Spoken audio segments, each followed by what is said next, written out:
Welcome back दोस्तों। अगर आपको अपने पिछले जन्म की सारी यादें मिल जाएं, तो आपकी जिंदगी कैसी होगी। आज की मूवी इन्फिनाइट इसी सवाल का जवाब देती है। Complete explain plus ending theory के लिए सब्सक्राइब करो और वीडियो मिस मत करना। दोस्तों, इस मूवी की शुरुआत होती है एक बेहद तेज और रहस्यमय सीन से। हमें एक एकेडमी दिखाई जाती है जहाँ एक आदमी पुलिस से जान बचाकर भाग रहा होता है। उसका नाम है डायलन। उसके पेट पर गहरी चोट लगी होती है, लेकिन हैरानी की बात यह है कि वो दर्द से कराने की जगह खुद को संभालते हुए आगे बढ़ रहा होता है, जैसे वो अपनी चोट को खुद ही ठीक करने की कोशिश कर रहा हो। डायलन अकेला नहीं होता, उसके साथ उसकी टीम के दो और लोग होते हैं, एडम और सोफी, जो दूसरी गाड़ी से उसका पीछा करते हुए उसे कवर दे रहे होते हैं। डायलन उन्हें बताता है कि उसे अब वो सामान मिल चुका है जिसके लिए वो सब लड़ रहे थे और अब उन्हें किसी भी हालत में यहाँ से निकलना होगा। लेकिन तभी पुलिस रास्ता रोक लेती है। हालात बिगड़ते देख डायलन को एक ऐसा रास्ता चुनना पड़ता है जो बाहर से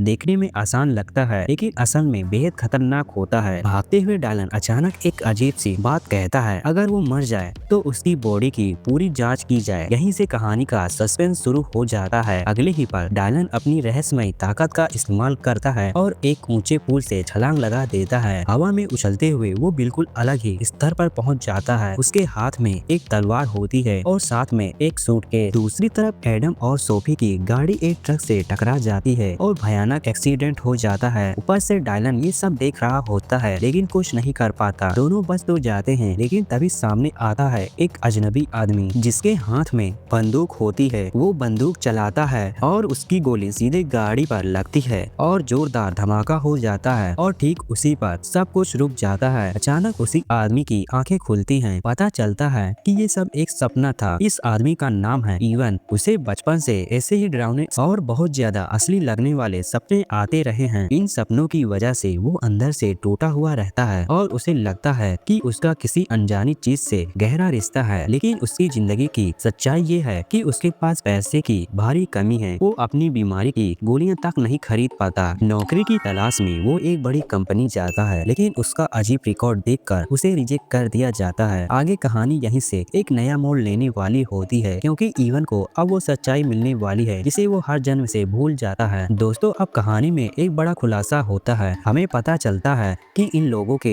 दो ग्रुप हैं। पहला ग्रुप है बिलीवर्स, जो मानते हैं कि बार बार जन्म लेना एक वरदान है और इसी ताकत से उन्हें इंसानियत की रक्षा करनी है। दूसरा ग्रुप है निहिलिस्ट, जिनका मानना है कि ये ताकत एक अभिशाप है और इस पुनर्जन्म के चक्र को हमेशा के लिए खत्म कर देना चाहिए। नोरा बिलीवर्स ग्रुप से होती है और वो इवन को सच्चाई बताती है। इवन ही दरअसल डायनल का पुनर्जन्म है, वही डायनल जिसे हमने मूवी की शुरुआत में पुलिस से भागते हुए देखा था। ये सुनकर इवन के दिमाग में कई सवाल उठने लगते हैं। दूसरी तरफ हमें बात दिखाया जाता है जो निहिलिस्ट ग्रुप का लीडर है। उसके पास उसकी साथी जेनी आती है और बताती है कि वो बिलीवर्स के अंडे को ढूंढ रही है। बात साफ कह देता है, जितनी जल्दी हो सके उन्हें ढूंढो। अब इवन का प्लेन बिलीवर्स के हेडक्वार्टर पहुंच जाता है, जिसे ये लोग अब कहते हैं। यहाँ सभी लोग अपने पुराने जन्मों की यादें, मेडिटेशन और ट्रेनिंग से वापस लाने की कोशिश कर रहे होते हैं। इवन जब वहाँ पहुँचता है तो सब लोग उसके सामने झुक जाते हैं। नोरा बताती है, ये लोग तुम्हें डायनल मान रहे हैं। ये सब देखकर इवन को खुद अजीब लगता है। उसे कमरा दिखाया जाता है जहाँ डायनल की बनाई तस्वीरें और सामान रखे होते हैं। वही उसे एक फोटो दिखती है असली विलेन की। इवन को याद आता है कि ये चेहरा उसने अपने सपनों में देखा है। नोरा बताती है कि डायनल ने कभी उसकी जान बचाई थी जब वो पहाड़ से गिर रही थी। यहाँ इवन की मुलाकात कैरेट नाम की महिला से होती है। उसका काम है पुनर्जन्म लेने वालों की यादें वापस लाना। वो बताती है कि बात कभी बिलीवर्स का ही हिस्सा था, लेकिन सैकड़ों साल के पुनर्जन्म से थक चुका है, इसलिए उसने एक खतरनाक मशीन बनाई, एक अंडे जैसी, जो पूरी धरती की जिंदगी खत्म कर सकती है। डायनल ने वो अंडा चुरा लिया था, लेकिन मरने से पहले उसे छुपा दिया और अब सिर्फ उसका पुनर्जन्म ही बता सकता है कि वो अंडा कहाँ है। इवन की ट्रेनिंग शुरू होती है। एक मशीन से उसके दिमाग के सेंसिटिव हिस्सों को एक्टिवेट किया जाता है। उसे कुछ यादें दिखने लगती हैं, लेकिन पूरी नहीं। इसी बीच पता चलता है कि एक खास गोली होती है जिससे मारा गया इंसान दोबारा जन्म नहीं ले सकता और यहीं से खतरा और बढ़ जाता है। आखिरकार इवन को लंदन ले जाया जाता है, जहां एक खतरनाक मशीन के जरिए उसकी यादें पूरी तरह वापस लाने की कोशिश होती है। मशीन के अंदर पानी भरने लगता है। सबको लगता है इवन मर गया है, लेकिन तभी इवन अचानक उठता है और कहता है उसे सब याद आ गया है और वो जानता है कि अंडा कहाँ है। वो अंडा उसके अपने शरीर के अंदर था और यही बात दुश्मन भी सुन लेता है। अब असली जंग शुरू होने वाली है। दोस्तों, अब कहानी अपने सबसे खतरनाक मोड़ पर पहुंच जाती है। विलेन अपने आदमियों को आदेश देता है, इवन और उसके साथियों को खत्म कर दो। वो खास गोली इस्तेमाल की जाती है जिसके मरने के बाद इंसान का पुनर्जन्म भी नहीं होता। यहीं पर टीम को भी गोली लग जाती है। हालात बिगड़ते देख सब पीछे हटने लगते हैं। ली कहता है, तुम लोग निकल जाओ, मैं इन्हें यहीं संभाल लूंगा। लेकिन अंदर घुसते ही विलेन मशीन गन से हमला कर देता है। ली पूरी ताकत से लड़ता है मगर विलेन बहुत ज्यादा पावरफुल होता है। वो ली को भी उसी गोली से मार देता है और उसकी आत्मा को भी कैद कर लेता है। दूसरी तरफ इवन को लेकर कैरेट उसका इलाज शुरू करती है। उधर विलेन को डायनल की बॉडी मिल जाती है। वो बेहद खुश हो जाता है क्योंकि उसे पता चल जाता है कि अंडा डायनल ने अपने पेट के अंदर छुपाया था। इसी बीच इवन को होश आ जाता है। वो पूछता है नोरा कहाँ है। उसे बताया जाता है कि नोरा विलेन को रोकने निकल चुकी है। इवन भी उसके पीछे निकल पड़ता है। विलेन एक खास बॉक्स तैयार करवा चुका होता है ताकि अंडे को एक्टिवेट किया जा सके। नोरा पर ड्रोन से हमला होता है। वो किसी तरह बच निकलती है। तभी आसमान में बिलीवर्स लिखा हुआ हेलीकॉप्टर आता है। जेसन उसमें होता है। जबरदस्त एक्शन शुरू हो जाता है। विलेन अंडे वाले बॉक्स को प्लेन में रखकर उड़ान भर लेता है। नोरा की गाड़ी पर हमला होता है। वो घायल हो जाती है। दुश्मनों से लड़ती रहती है। इवन बिना सोचे समझे पहाड़ से कूदकर प्लेन पर पहुंच जाता है। अपनी बाइक से वो प्लेन का बैलेंस बिगाड़ देता है और अंदर घुस जाता है। विलेन इवन पर गोली चलाता है। सबको लगता है इवन मर गया, लेकिन सच्चाई ये होती है इवन के सिर के पीछे मेटल प्लेट होती है। गोली उसे नुकसान नहीं पहुंचाती। अब दोनों के बीच आखिरी लड़ाई होती है। इवन बॉक्स से अंडा निकाल लेता है और उसी बॉक्स में विलन की आत्मा को हमेशा के लिए कैद कर देता है। विलन की मौत हो जाती है। अंडे को नष्ट करने के लिए बॉक्स पर बम लगाए जाते हैं। फार्म को उड़ा दिया जाता है और सारी कैद आत्माएं आजाद हो जाती हैं। नोरा भी अपनी जान कुर्बान कर देती है। कुछ साल बाद नई इन्फिनाइट आत्माएं जन्म लेती हैं। आखिरी सीन में इंडोनेशिया के जाकर्ता में एक लड़का तलवारबाजी से सबको हरा देता है। जेम्स उसे देखकर मुस्कुराता है। वो लड़का और कोई नहीं इवन का नया जन्म होता है। जेम्स उसके पिता को काट देता है और कहता है अगर इस लड़के को अजीब यादें आने लगे तो मुझे कॉल करना। लड़का तलवार पकड़कर खुश हो जाता है और यहीं पर ये शानदार मूवी खत्म होती है। तो दोस्तों, आपको ये मूवी एक्सप्लेन कैसी लगी कमेंट में अपनी राय जरूर दीजिए। वीडियो अच्छा लगा हो तो लाइक करें और ऐसी ही धमाकेदार स्टोरीज के लिए सब्सक्राइब कर लीजिए।